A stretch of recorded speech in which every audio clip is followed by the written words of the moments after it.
राज्यामध्ये पोलीस आणि कायद्याचं भय राहिलेलं नाहीये। राज्यामध्ये महिलांची सुरक्षा वाऱ्यावर आहे। महाराष्ट्र सरकारसारखं काम करत नाही असा हल्लाबोल सरकारवर संजय राऊतांनी केलेला आहे।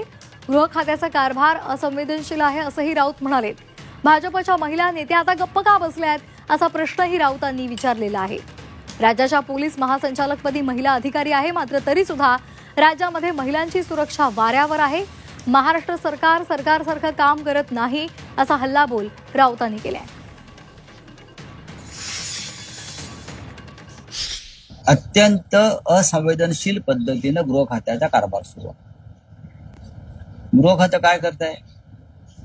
विरोधकांवर पाळत ठेवणं, विरोधकांचे फोन टॅप करणं, पोलिसांना विरोधकांच्या मागे लावणं। पोलिसांची जी व्यवस्था आहे ती या राज्यातल्या कायदा आणि सुव्यवस्थेच्या संदर्भात उत्तम काम करण्यासाठी आहे।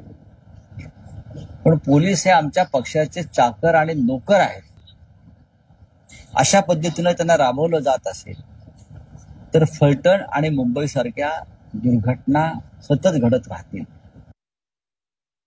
राज्याच्या पोलीस महासंचालकपदी एक महिला अधिकारी आहेत ना। राज्याच्या पोलीस महासंचालक पदावरती एक महिला अधिकारी आहेत आणि देवेंद्र फडणवीस त्यांना सातत्यानं एक्सटेन्शन देत आहेत, कारण त्या कार्यक्षम असाव्यात असं त्यांना वाटतंय। तरीही जर महिला सुरक्षित नसतील आणि महिलांच्या हत्या आणि खून आणि आत्महत्या होत असतील तर मला असं वाटतं की आता भारतीय जनता पक्षातल्या त्या महान सगळ्या महिला नेत्या कुठे गेल्या?